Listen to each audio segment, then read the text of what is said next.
드리도록 하시겠습니다. 찬송가 490장 주여 지난밤 내 꿈에 비었으니 그 꿈 이루어 주옵소서. 490장으로 주께 영광 돌리시겠습니다.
사도신경으로 신앙 고백합니다. 전능하사 천지를 만드신 하나님 아버지를 내가 믿사오며 그 위아들 우리 주 예수 그리스도를 믿사오니 이는 성령으로 잉태하사 동정녀 마리아에게 나시고 본디오 빌라도에게 고난을 받으사 십자가에 못 박혀 죽으시고 장사 안지 사흘 만에 죽은 자 가운데서 다시 살아나시며 하늘에 오르사 전능하신 하나님 우편에 앉아 계시다가 저리로서 산자와 죽은 자를 심판하러 오시리라. 성령을 믿사오며 거룩한 공예와 성도가 교통하는 것과 죄를 사하여 주시는 것과 몸이 다시 사는 것과 영원히 사는 것을 믿사옵나이다. 아멘.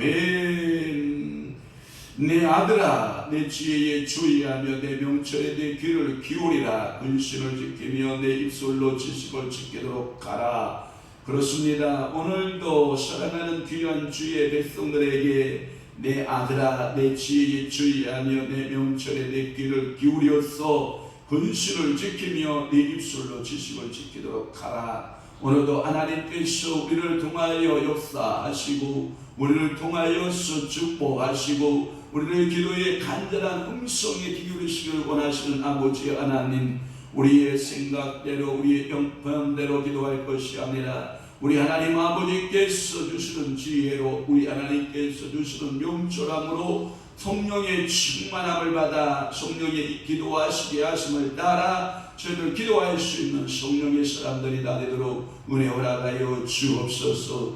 오늘도 말씀 듣고 기도할 때 하나님께서 놀랍도록 하늘 보고 여시고 응답하시고 축복하여 주옵소서. 이 주일을 무릅쓰고 현장으로 달려 나온 사랑하는 귀한 성도들의 마음 심령의 간절한 기도와 하나님 아버지여 부르짖음을 주님께서 들으시고 하나님께서 저들의 마음을 시원케 하시고 하나님 아버지께서 저들에게 간절한 기도의 소원을 두고 기도하게 하시고 또한 하나님 아버지여 현장으로 나오지 못한 심령들 방송으로 함께하고 있사오니 그 심령들에게도 하나님께서 그 기도 간절한 부르짖음을 응답하여 주시옵소서. 예수 그리스도의 이름으로 축복하며 기도하옵나이다. 아멘. 하나님의 말씀 묵독하겠습니다. 이사야 38장 1절에서부터 8절 말씀까지 우리 한 목소리로 합독하도록 하겠습니다. 1절부터 출발합니다. 시작. 그때에 스기야가 병들어 죽게 되니 아모스의 아들 선지자 이사야가 나아가 그에게 이르되 여호와께서 이같이 말씀하시기를 너는 네 집에 유언하라. 네가 죽고 살지 못하리라 하셨나이다 하니 히스기야가 얼굴을 벽으로 향하고 여호와께 기도하여 이르되 여호와여 구하오니 내가 주 앞에서 진실과 전심으로 행하며 주의 복전에서 선하게 행한 것을 기억하옵소서 하고 히스기야가 심히 통곡하니 이에 여호와의 말씀이 이사야에게 임하여 이르시되 너는 가서 히스기야에게 이르기를 내 조상 다윗이 하나님 여호와께서 이같이 말씀하시기를 내가 네 기도를 들었고 내 눈물을 보았노라. 내가 내 수완의 15절을 더하고 너와 이성을 아수르 왕의 손에서 건져내겠고 내가 또 이성을 보호하리라. 이는 여호와께로 말미암는 너를 위한 징조이니 곧 여호와께서 하신 말씀을 그가 이루신다는 증거이니라. 보라 아스의 에스게에 나아갔던 해 그림자를 뒤로 10도를 물러가게 하리라 하셨다라 하시더니 이에 에스게에 나아갔던 해의 그림자가 10도를 물러가니라. 아멘. 오늘 은혜 받으실 귀한 말씀의 제목은 히스기야의 병과 회복이라고 하는 말씀으로 은혜를 받습니다. 히스기야의 병과 회복이라는 말씀으로 은혜를 받습니다. 히스기야의 병과 회복에 대한 기록은 열왕기하 20장에도 기록이 되어져 있습니다. 열왕기하 20장 1절에서 11절. 그래서 여러분들의 성경의 제목을 보면 뭐라고 되어 있냐면 히스기야 왕의 발병과 회복 이렇게 되어 있습니다. 맞으면 고개 끄덕끄덕. 또 하나 그 밑에 성경 구절 두 군데가 포함되어 있습니다. 열왕기하 20장 1절에서 11절 맞아요? 네. 또 하나 역대하 32장 24절에서 26절 맞아요? 여러분 성경책에 그렇게 기록되어 있습니다. 똑같은 병의 구절입니다. 이렇게 이사야서에서도 히스기야의 병과 회복에 대해서 말씀하고 있고 그리고 열왕기하의 20장의 말씀에도 기록하고 있고 역대하 32장에도 기록하고 있는 히스기야의 병과 회복에 대한 그 사건들에 대하여 이 세 성경의 세 군데에서 증거하고 있다라고 하는 것은 항상 제가 여러분들 앞에 성경 강의하면서 여러분에게 주지시킨 거죠. 그만큼 이 사건과 이 주제가 중요한 주제였다라고 하는 것을 여러분들에게 말씀드리고 있는 것입니다. 물론 이 이사야 38장의 내용을 분해시켜 보면 이렇게 분해가 가능합니다. 이사야 38장 1절에서 8절까지가 오늘 본문인데 히스기야의 병과 회복시키는 사건, 그 다음에 8절에서부터 19절에 보면 히스기야가 회복되니까 너무나도 기쁘잖아요. 그러니까 하나님 앞에 감사의 시로 기록이 되어져 있고 그리고 20절에서부터 21절 말씀까지 결론으로 거의 그렇게 내용이 분해가 가능한 줄로 믿습니다. 특별히 오늘 1절에서 8절에 보면 히스기야가 병들었고 이사야는 그가 죽을 것을 예언하였으며 히스기야가 간곡히 간절한 마음으로 하나님께 기도하였더니 하나님께서 이사야에게 응답을 떨어지기를 가서 히스기야에게 전달하라. 네 생명을 15년간이나 연장이 될 것이라고 말하라 라고 하는 그 메시지를 히스기야에게 전달하는 과정이 있고, 그리고 히스기야가 회복되는 놀라운 축복의 은혜가 있는 것입니다. 그러면 오늘 1절 말씀 풀기 전에 여러분 오른쪽 형 통합펜 잡으시고 줄긋기 한번 해보겠습니다. 그때에 라고 하는, 그때에 어떤 때의 상황이었는가 하는 그때에 라고 하는 해석에 또 하나 병들어 죽게 되니 라고 하는 말씀이 있어요. 히스기야가 병들어 죽게 됐다라고 하는, 어떤 병인 줄은 모르겠지만 병들어 죽게 됐다. 또 하나 2절에 얼굴을 벽으로 향하여 여호와께 기도하여 라고 하는 말씀이 있어요.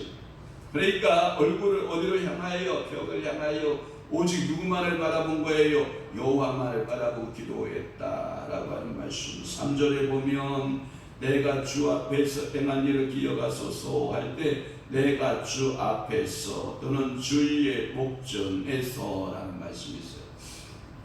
오늘도 여러분들은 누구 앞에서 살아요? 주 앞에서. 어느 앞에서? 주의 목전에서. 여러분 그렇게 사시기를 바랍니다. 그 다음에 심히 통곡하니, 기도는 어떻게 하는 기도가 응답이 빠르다. 심히 통곡하는 기도. 하나님 앞에 여러분들이 심히 통곡하는 기도, 우리 하나님께서 응답하심을 믿습니다. 또 하나 4절 말씀에 보면 이사야에게 임하여 라고 하는, 이사야에게 임하여. 또 하나 5절 말씀에 보면 내 조상 다윗의 하나님이라는 말씀이 있어요. 내 조상 다윗의 하나님. 또 하나 그 끝부분에 보면 네 수 안에 15년을 더하고, 네 수 안에 몇 년을 더하고? 15년을 더하고.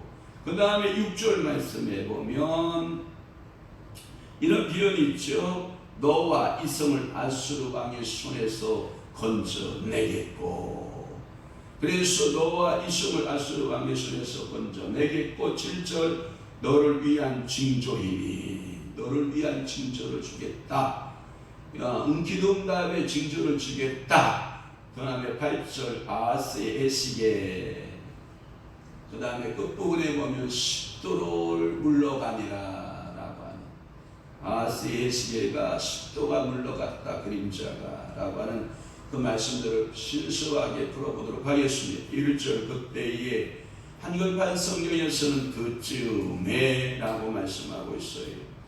그때가 아마도 네 가지로 신학자들 간의 견해가 갈라져요. 네 가지 견해가 있어요. 첫째, 텔리츠라고 하는 학자는 아수르가 침공했을 때, 두 번째 랑게라고 하는 신학자는 아수르군이 격퇴되었을 때, 라위슬이라고 하는 신학자는 39장과 같은데, 이 39장이 어떤 때냐면 바벨론에서 사자들이 와서 다시 그 성을 위협하고 있을 때라고 하는 것이고, 또 하나 클레멘트라고 하는 그 성경신학, 클레멘트가 에베소서 강의, 로마서 강의 여러 가지 해석들을 많이 하고 있는 것이 알고 있는데, 이 클레멘트라고 하는 이 신학자는 막연한 그냥 접속사 그때에라고 하는 표현을 쓰고 있는데, 어느 때가 가장 유력하냐, 어느 학자가 가장 유력하냐, 1번 칼텔리치 해석이 가장 유력한데, 아수르가 침공했을 때 이때를 말합니다. 아마도 이 첫 번째 그 소위 유력한 것은 그때는 히스기야의 통치 14년이었고, 주전 아마 713년경 히스기야의 통치기를 주전 727년에서부터 698년으로 본다고 하면 5절 말씀에 근거해서 보면 아마도 그때이지 않을까라고 하는 말씀을 우리는 볼 수 있다라고 하는 거예요. 또 하나 병들어 죽게 되었다라고 하는 것인데, 무슨 병인지는 모르겠으나 정확한 병명이 없어요. 그러나 치명적인 병이었을 것이다. 그 치명적인 병의 이야기는 왜 그러냐? 일본 해석을 우리가 취했잖아요. 아수르에 침공할 때, 그때 18만 5천을 쓸어갈 때 제가 몇 가지 해석을 했죠. 뭐라고 했어요? 아마도 연병에 의한 그 쓸어감이었을 것이다. 아니면 둘째에 의한 것이었을 것이다. 아니면 자기들이 서로 해하고 자기네들의 내란에 의해서 아마도 스스로 그들이 죽었을 것이다. 네 번째, 구스의 디라가가 아마 침공해서 그들을 쓸어버렸을 것이다. 이렇게 몇 가지 설이 있지만 가장 유력한 설이 뭐예요?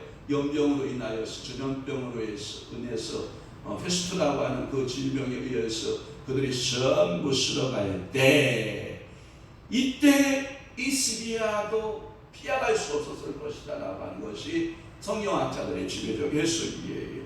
그래서 이 아수르군이 쓰러지기 시작을 할 때 아마도 이 이스기야도 감염이 되지 않았을까라고 하는 것이 랑게라고 하는 신학자의 해석이에요.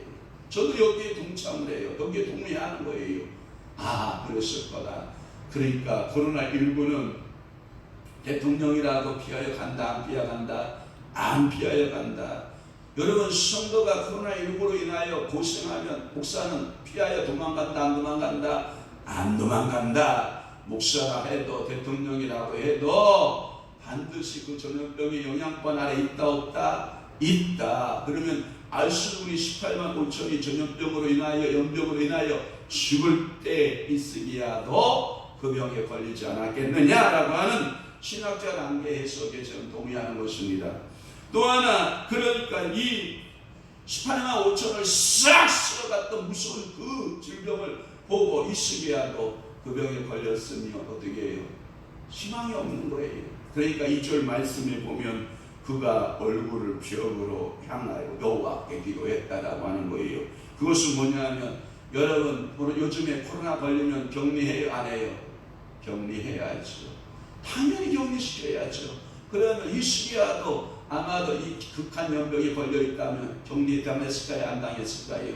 격리했을 거예요. 그러면 오직 누구만의 그 자기 친구였을 거예요. 벽이 친구였을 거라고요. 돌벽이, 돌담이 오직 자기 친구였을 거라고요. 그래서 얼굴을 돌담을 향하여 벽을 향하고 여호와께 기도하는 일이 주 업무였을 거라고요. 여호와 하나님이요, 여호와 하나님이요라고 기도했을 거라는 것이요. 히스기야의 경건한 신앙의 모습을 우리는 보는 거예요. 히스기야는 이토록 경건한 신앙의 소유자였던 거예요. 그는 죽음의 선고를 받았을 때 불신자처럼 자포자기하지 않고 원망하거나 불평하지 않고 이 고난을 인내로 이기는 그러한 모습이지 않느냐. 이 해석은 누구 해석이냐면 종교개혁자의 완성인 칼빈이 그렇게 해석해요.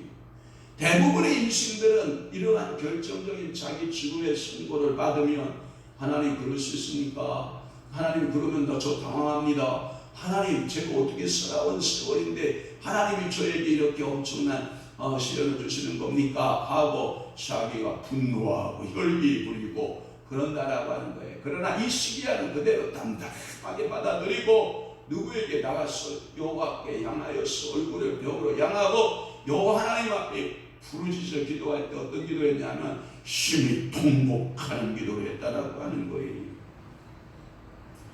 그 모습은 아마도 참 대표적인 모습인데 열왕기상의 21장 4절에 보면 아합이라고 하는 심판의 때 아합이라고 하는 그것과 너무나도 희시기야하고 대표적인 것이라고 해요.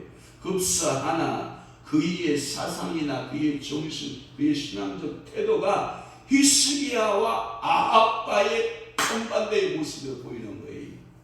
오늘도 여러분들이 마지막에 이러한 결정적인 죽음의 운명에 처해 있을 때 여러분들은 어떻게 해요? 하나님 앞에 기도해야 돼요? 여러분들이 분노해야 돼요?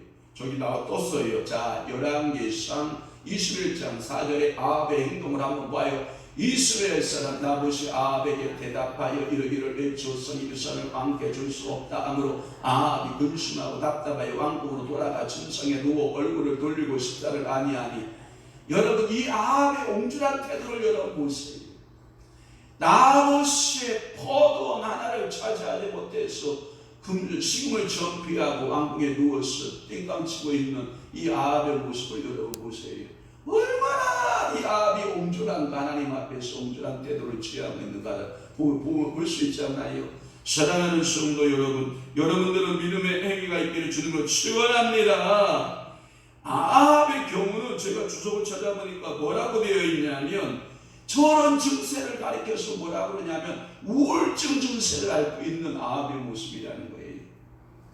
오늘도 많은 성도들이 우울증 증세를 앓고 있어요. 그게 뭐라고 그런지 알아요? 코로나의 우울증이라고 그렇게 말해요. 지금 연병의 시대에, 전염병 감염의 시대에 우리가 살고 있는데, 많은 신자나 많은 불신자들이 함께 앓고 있는 것이 뭐냐? 우울증 증세를 앓고 있다는 거예요. 정신적으로 굉장히 피폐하고 있다는 거예요. 저는 요즘에 너무나도 좋은데, 왜 좋으냐? 저 서재에 꼭 밖에 앉아가지고 죽창책만 읽을 수 있으니 얼마나 행복한지 알아요. 여러분들이 성경책, 성경 통도 여러분 지금 하고 있잖아요. 너무너무 행복하지 않아요? 여러분 아멘 안 하는 거 보니까 목사님 그래도 엉덩이 흔들고 싸우다 다닐 때가 좋지요. 책상에 앉아서 내가 그것을 책을 성경, 여러분 앉아서 여러분들 성경 통독 2시간 3시간 하다 보면 점심이에요. 또 책 몇 번 보다 보면 저녁이에요. 하루가 얼마나 빨리 가는지 여러분 아세요? 싸돌아다니지 아니하고 책 볼 수 있는 기회를 주시고 말씀 볼 수 있는 기회를 주신 하나님께 여러분 감사해야지. 여러분 우울증 걸릴 때가 언제 있대요? 여러분 왜 우울증을 왜 걸려요? 그런데 여기에 보면 아합과 경우에는 우울증에 시달리고 있는 표현이에요. 히스기야는 전적으로 기도하기 위한 것이었지만 그것은 자신의 문제를 전적으로 하나님 앞에 맡기고 기도하는 신앙의 자세예요. 이것을 마태복음 6장 6절에 표현하고 있는 것입니다. 사랑하는 성도 여러분, 3절 말씀에 보면 내가 주의 앞에서 진실과 전심을 행하며 주의 목전에서 선하게 행하는 것을 기억하옵소서. 주의 앞에서 주의 목전에서. 자, 한번 봅시다. 마태복음 6장 6절 시작. 너는 기도할 때에 네 골방에 들어가 뭘 닫고 문을 닫고 은밀한 중에 계신 네 아버지께 기도하라. 은밀한 중에 보시는 네 아버지께서 갚으시리라. 그래 아처럼 가서 골방에 들어가서 나는 죽을래, 식음을 전폐하고 우울증에 걸린 사람처럼 살래요. 여러분들은 골방에 들어가서 뭐예요? 기도하는 여러분 되시기를 바래요. 히스기야의 건강, 정신적 건강이 얼마나 우리에게 주는 교훈이 큰지 몰라요. 하나님께서 영적인 건강, 우리가 하나님의 말씀을 이루는 그 축복이 뭐냐? 은밀한 곳에서 하나님하고 교제하고 기도하는 그 친밀감, 그게 여러분들의 기도방이 있기를 바라고 공부방이 있기를 바랍니다. 그래서 여러분들의 항상 여러분들의 기도방을 찾고 여러분들의 공부방을 찾아서 항상 주님과 함께 교제하는, 은밀하게 보시는 주님과 함께 교제하는 그런 걸 여러분들 행하시길 바래요. 그게 언제냐? 주의 전환, 주의 앞에서, 주의 목전에서 라고 하는 거예요. 항상 우리를 눈동자같이 지키시고 보호하시는 주의 목전, 주님께서 보시는 주의 앞에서. 그래서 종교개혁자 칼빈은 코람데오라고 말하고 있잖아요. 이 코람데오라는 뜻이 뭐예요? 주의 앞에서. 이것을 한문씩 풀이를 하면 신전의식이라고 해요. 신전의식. 항상 난 어디 앞에 서 있다? 그 거룩하신 여호와의 신 앞에 내가 서 있다라고 하는 그런 거예요. 이 히스기야는 하나님 앞에서 자신을 변호하는 것이 아니며 그가 부당하게 징계를 받는다고 항의한 것도 아니에요. 다만 그 자신을 이 시험 가운데에서, 이 시험 중에서 이 굳게 지켜 그가 온 나라에, 특히 종교 문제의 악덕을 고치고 부패를 제거한 일에서 하나님의 도와줬을까 착각하지 않도록 다시는 자기의 돌아보는 행위였다라고 말하는 거예요. 이것이 칼빈이 해석했던 것을 제가 인용한 거예요. 그러니까 히스기야는 하나님 앞에서 늘 자신을 돌아봤지 자신이 행위에 대해서 하나님 아버지여 내가 이만큼 했으니 이만큼의 공과에 대하여 내게 보상해 주세요 이렇게 기도한 거 아니라는 거예요. 많은 성도들은 하나님 앞에 타협하려고 하는 거 의식이 있다라고 하는 거. 내가 하나님 앞에 이렇게 했으니 하나님도 이렇게 해주세요. 아니에요. 그러하지 않을지라도 여러분 다니엘의 세 친구들 알아요? 사드락과 메삭과 아벳느고가 그 큰 불못불에 들어가서 그 배가 들어갈지라도 여호와 하나님께서 우리를 지켜주실 것입니다. 그렇지 않을지라도 우리는 우상을 숭배하지 않습니다. 오직 우리는 우리는 여호와 하나님만을 숨깁니다 라고 하는 그런 신앙적 태도를 가지고 있는 것을 말씀하고 있어요.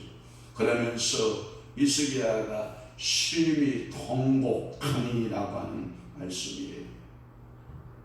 통곡은 두 가지가 있을 때 통곡한다고 그래요. 기쁜 일이 있었을 때 통곡한다고 그래요. 너무 기뻐서 통곡하는 통곡이 있고요. 또 하나는 뭐냐? 슬픔의 통곡이 있다고 그래요. 아마도 이 본문 속의 3절 말씀의 배경을 쭉 찾아보면 이 통곡은 슬픔의 통곡에 가까웠을 거라고 저는 생각이 돼요.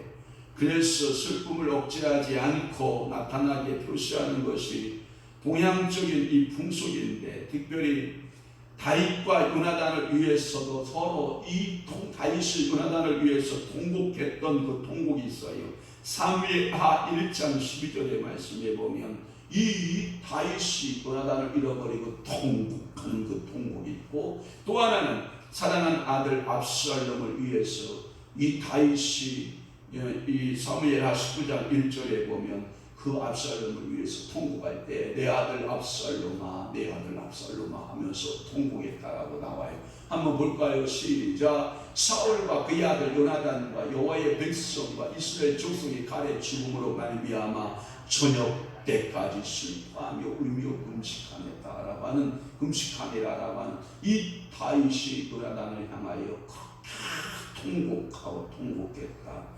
사무엘하 19장 1절 시작. 어떤 사람이 요압에게 아뢰되 왕이 압살롬을 위하여 울며 슬퍼하시나이다. 여기에 보면 내 아들 압살롬아 하면서 심히 통곡하고 통곡했다라고 하는 말이 나와요. 요시야는 율법의 말씀을 듣고 울었다라고 하는 표현도 쓰고 있고요. 에스라는 귀한 민들의 범죄 사실을 듣고 에스라 10장 1절에 보니까 그도 통곡하고 울었다. 죄 지은 백성의 모습을 보니 슬프다 하고 에스라도 울었다라고 하는 통곡했다라고 하는 것을 보아요. 아마도 에스라 10장 1절 시작. 에스라가 하나님의 성전 앞에 엎드려 울며 기도하며 죄를 취하고 갈 때에 많은 백성이 크게 통곡하며 이스라엘 중에서 백성의 남녀와 어린 나이의 큰 무리가 그 앞에 모았다 모인지라. 아멘. 지도자가 눈물을 잃어버리지 않으면 백성도 눈물을 잃어버리지 않아요. 그러나 지도자들의 눈에서 눈물이 마르면 백성들도 눈물이 마르는 거예요. 오늘 담임의 목사가 눈에서 눈물이 마르지 않으면 성도도 눈물이 마르지 않은데, 결국은 지도자들의 눈에 눈물이 마르면 성도들의 눈에서 뭐가 말라요? 눈물이 마르는 거예요. 그래서 지도자는 이 항상 자기를 바라보고 있는 그 수많은 사람들을 향하여 감동을 주셔서 울게 했고 하고, 또 하나 죄를 통회하고 자복하는 모습을 보면서 울게 하는 그 울음이 필요하다라고 하는 거예요. 이때 이스기의 나이가 여러분 많지 않아요. 저는 깜짝 놀랐어요. 이 선교 준비를 하면서 이스기야가 살 만큼 살았으니까 그랬겠다 생각을 하는데 그렇지 않아요. 불과 이때 이스기야의 나이는 39세에 불과해요. 이 39세나 되었음에도 불구하고 이 하나님 앞에 너가 죽을 것이다. 그리고 어떤 자녀도 하나도 태어나지 않았어요. 39세나 됐는데 자녀가 없어요. 그러니 얼마나 다음에 왕위를 이어갈 왕도 없는데 자기가 죽어야 된다라고 하는 그 절박함에 놓여 있는 거예요. 그래서 그런 기도해요. 그러면 한번 생각해봐요. 39 플러스 15 하면 몇 세예요? 39 플러스 15 하면 몇 세? 54세, 여기 54세 이하는 없네요. 새벽 기도에 54세 이하, 39세 이하 새벽 기도 나오는 사람 한 사람도 없어요. 여러분들은 다 히스기야보다 다 나이가 많은 사람들이에요. 그러면 이 히스기야가 죽을 때 므낫세가 여러분 몇 살의 왕이 되냐면 12세의 왕이 돼요. 그러면 빼기 한번 해보세요. 빼기 54 빼기 12 하면 얼마가 돼요? 42세. 수학 못해요. 여상 출신이 42세. 그러면 39세에 하나님 병들어서 기도해서 하나님 그 치유함을 받고, 그러면 이 므낫세는 몇 년 후에 생긴 거예요? 3년 후에 므낫세가 생겼다라고 하는 거예요.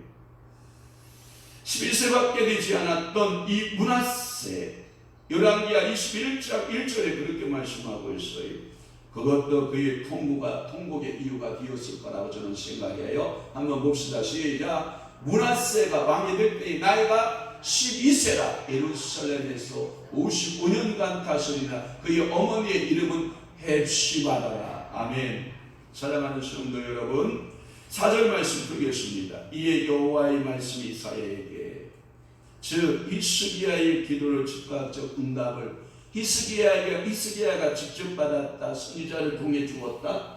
선지자를 통하여 응답을 주셨다. 그러니까 하나님의 종을 통해서 응답을 받게 하신 것을 믿습니다. 5절에 보면 네 조상이 하나님 이렇게 말해요.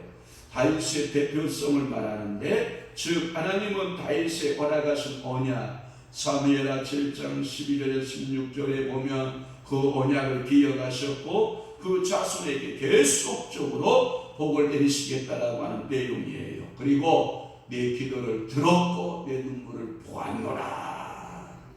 할렐루야. 그의 간곡한 기도가 응답됐다. 오늘도 여러분들의 기도가 응답되기를 축원합니다. 네 기도를 들었고 네 눈물을 보았노라. 오늘 응답의 축복이 있기를 바랍니다.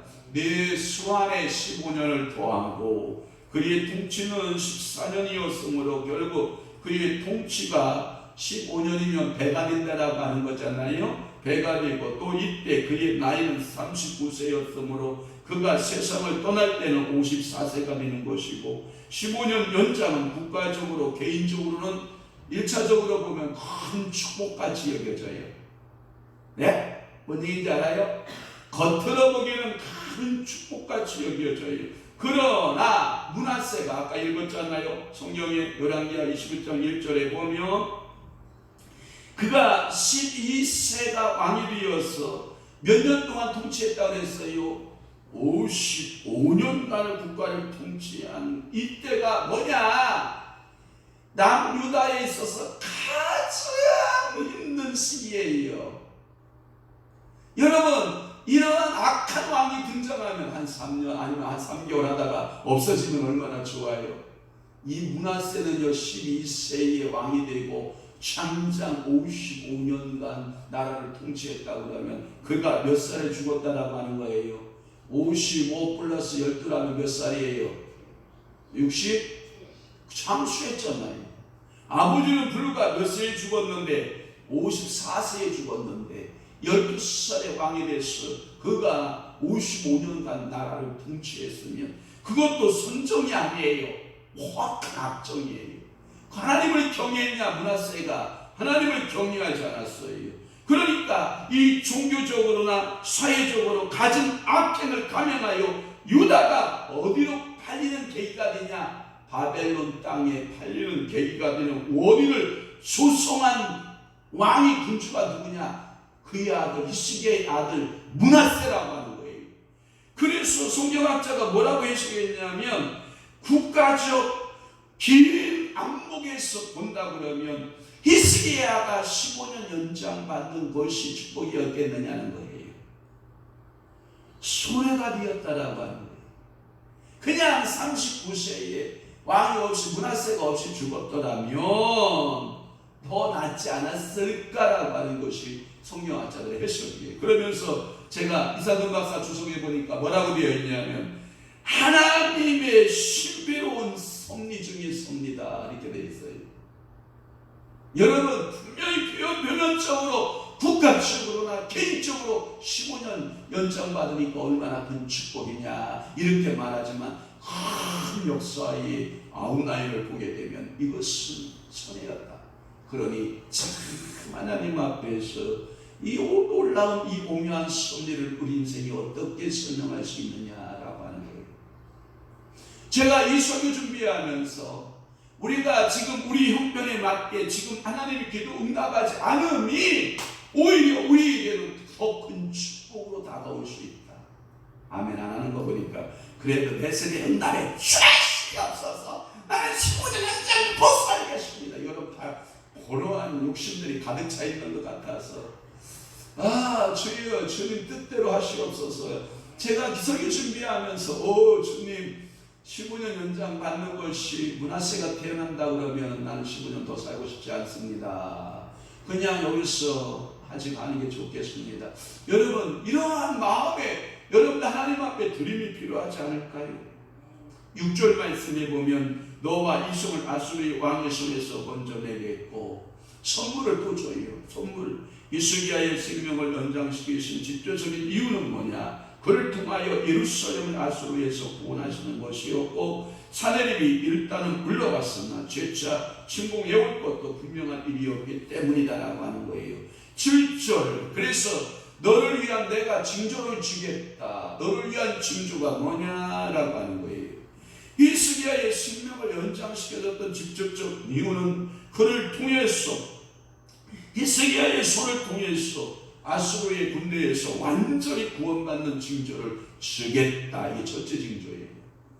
그래서 하나님께서 너를 그 증거로 이루시겠다. 너가 그 대적의 손에서 구원받는 것을 네가 눈으로 볼 것이다. 그러면서 또 하나는 뭘 강조하냐면 아스를 강조해요. 아스의 징조를 구하게 되는데 이 하나님의 말씀을 거부하고 여호와께서 그에게 징조를 주셨다라고 하는 7장의 11절 14절 히스기야에게도 징조를 주셨는데 그는 그 징조를 믿음으로 받아내요. 할렐루야 할렐루야. 아하스에게 징조를 줄 때 아하스는 그것을 거부하지만 그러나 오늘도 여러분들은 그 징조를 받을 때 아멘으로 받아내기를 축원합니다. 그러면서 에스겔 이야기가 나와요. 이 에스겔은 그 바벨론의 에스겔을 그대로 따온 거예요. 저게 제가 어저께 우리 사모가 제가 해시계 이게 해시계라고 그래요. 야 그게 해시계가 아니라 계단식 돌단형의 층계 형식으로 된 것이 해시계야. 그랬더니 찾았어요. 어디서 찾았냐면 집에 가서 여러분 보세요. 이강근 그 교수가 성지순례 전문가죠. 이강근 정치학 박사 교수가 이스라엘에 가서 그 해시계를 우리에게 설명하는 유튜브가 있어요. 그러니까 이강근 교수의 그 해시계 설명을 여러분들이 유튜브로 보시면 아주 좋을 거예요. 그래서 해가 이렇게 오를 때 그 계단이 10계단 아래로 내려갔다. 왜? 해가 높아지기 시작하는 것과 해시계가 그것이 그 해 높이 그래서 디귿자 우리 사무가 저기 띄우고 아까 먼저 보였던 디귿자 형식으로 만들어져서 동쪽에서 뜰 때는 저쪽 계단에 해 그림자, 저가 서쪽으로 질 때는 이쪽으로 계단에 해 그림자가 이렇게 있는데 앞으로 나아가는 것은 시온이 뒤로 물러가게 하소서 해서 이 계단이 이렇게 올라갔다라고 하는 말씀을 하는 거예요. 10계단이 올라간 거 10도면 10계단이 올라갔다라고 하는 거예요. 그래서 왕궁에 아하스의 계단이 있었고 10계단, 이 10도라고 하면 10계단을 내려갔다라고 하는 것이 그 성경학자들의 해석의 말이에요. 이것은 헤로도토스라고 하는 사람의 해석에 의하면 이 해시계는 원래 이스라엘에서 만들어진 것이 아니라 바벨론에서 발명이 되었다는 것이에요. 그래서 그 해시계를 이스라엘이 그것을 그대로 보고 만들었다라고 하는 거예요. 이것이 열왕기하 20장 9절에서 11절 말씀에도 똑같이 10도가 물려가는 그러한 기적의 역사가 나타나는 줄로 믿습니다. 오늘도 사랑하는 귀한 성도 여러분, 우리가 하나님의 말씀대로 살아야 합니다. 하나님은 오늘도 당신의 뜻대로 이루시기를 원하십니다. 그렇다고 하면 오늘 여러분 생각이 많을 거예요. 도대체 기도응답이 축복이라는 거냐 저주라는 거냐, 도대체 오늘 이 말씀을 어떻게 해석해야 되나. 성령의 여러분들의 마음속에 조명하셔서 여러분 성령께서 깨우쳐주는 대로 그 말씀대로 믿음으로 붙들고 말씀으로 여러분들 붙들어 살아가는 여러분 되시기를, 오늘 하루도 승리하는 여러분 하루 되시기를 축원하고, 이따 저녁 예배 때 만나 오늘도 기도하고 하나님의 역사를 경험하는 체험하는 믿음의 성도들 다 되시기를 주님으로 축원합니다. 축복합니다. 기도하겠습니다. 좋으신 아버지 하나님, 오늘도 이시기야의 병과 회복에 대한 말씀을 주시오니 감사합니다. 우리가 이 질병을 대하는 태도나 우리가 하나님의 징조를 구하는 태도나 우리가 하나님 앞에서 어떠한 신앙생활을 해야 되는가에 대하여 말씀들을 통하여 깨닫게 하시오니 감사하고, 오늘도 하나님 말씀이 우리의 생명의 말씀으로 은혜의 말씀으로 다가올 수 있도록 은혜를 베풀어 주옵소서. 이제는 우리 주 예수 그리스도의 은혜와 하나님 아버지의 만물같은 사랑하심과 성령님의 감화 교통 내주 위로 역사 충만하심이 오늘도 기도하고 응답받고 하나님의 역사를 이루기로 살기로 각오하고 결심하는 사랑하는 귀한 성도의 신령 이해와 교회 위에 이제로부터 영원토록 함께 있을지어다. 아멘. 우리 다